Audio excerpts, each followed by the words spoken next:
Card game is a game where every player creates their own deck and uses it to challenge another player's deck. How card games usually work is that you start with a starter deck, and then you buy card packs to improve your deck and make your collection bigger. The more your collection grows, the more options you have in terms of deck building.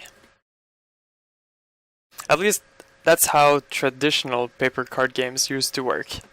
But now there are a lot of benefits to bring card games from the physical space to the digital space. The digital space is useful to automate processes, to get rid of some limitations that exist in the real world, and to balance decks more easily. The digital space can also bring changes to the current business model of card games, which is the collectible model.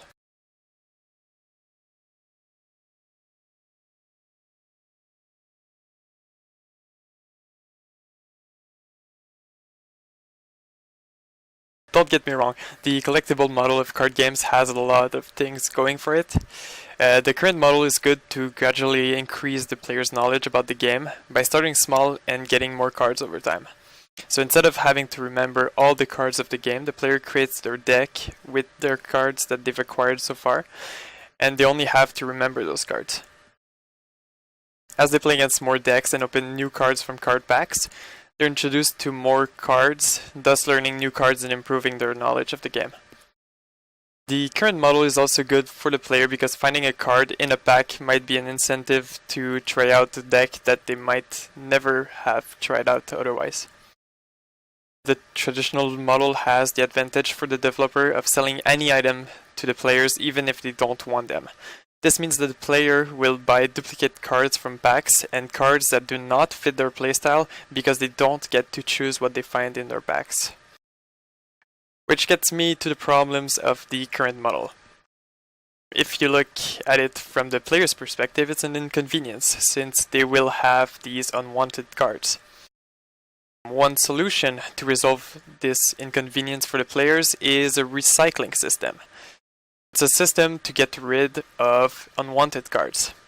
So for example, in Hearthstone, there is the dust system, where you can get to sell cards for virtual currency that you can then use to buy individual cards. Another problem with the traditional model is that it makes the game extremely expensive, especially in the digital space. In the physical space, it wasn't that bad since you didn't play that often. With the transition to the digital space where people can play whenever they want, they'll want to buy cards more often. When you suddenly get to play 20 games every day of the week, buying a pack every 5 games starts to look like a much more considerable investment. And the more someone invests time, effort, and money in the game, the more they'll keep playing it. Else it's as if they wasted all that money for nothing.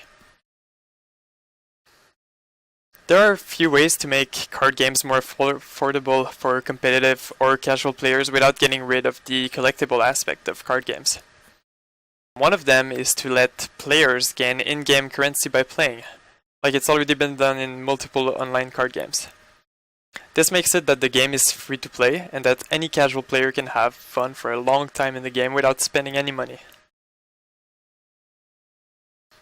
Another addition could be akin to what some MOBAs have done in the past with their weekly hero/champion rotation, but instead with cards. So it would be a weekly card rotation where a number of cards is available for every player every week. This way people can try out cards that they do not own. And it's also a good thing for the developers since people might love the cards that they try and subsequently buy them. Considering card games are expensive, investing in the deck idea, theorycraft, presents a lot of risk if you don't own the cards because the idea might not work out. Ergo, it promotes investing in ideas that are already proven to work, commonly referred as net decks.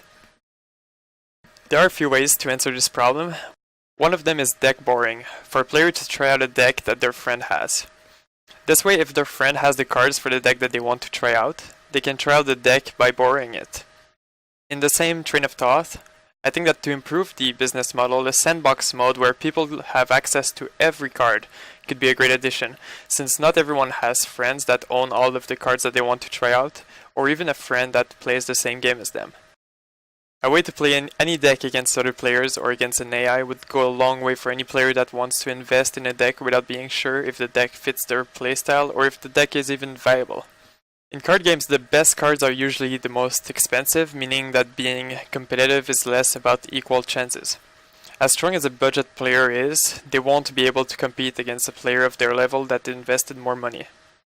This is why card games are usually criticized for being pay to win. To solve that, if tournaments allowed registering with any deck, regardless if the players own the cards, everyone would be on equal footing. In an online environment where people consider digital card games to be video game more than a card game, the existing business model seems like you're paying to play an incomplete game, the full game being the entire collection.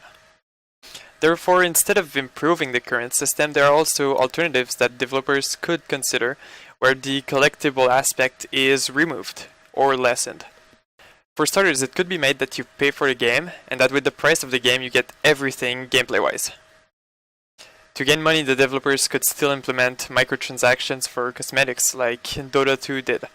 Then there might be less incentive to make new sets, and the balance of the game could revolve around the balance of the current cards instead of adding new cards. Which is why, as a variant, another model would be that every new set is a DLC, and buying the DLC grants you access to all the cards of the set. To make it less expensive for casual player and have them enjoy new DLC without having to buy it with real money, there could also be a way to make it so that you can either buy the set with real money or buy packs from that set with in-game currency. Another option would be to make all the cards available for free, except the ones from the sets in the current rotation. To gain access to all the cards of the sets in the current rotation, you have to pay a subscription that lasts for the duration between 2 set releases. All of these options present the players with an equal footing. They all have access to the same cards for the same amount of money. They solve the problem that card games are too expensive, which means that players don't have to be as invested with their money in this game. They can still afford to play other card games at the same time. With the removal of the collection, there is a lack of card ownership. This makes it that balance changes can happen more frequently, and it won't feel as bad for the players since they didn't invest money in those cards before they got changed. All these changes have the downside of getting rid of the collection, so getting rid of the benefits tied to a collection.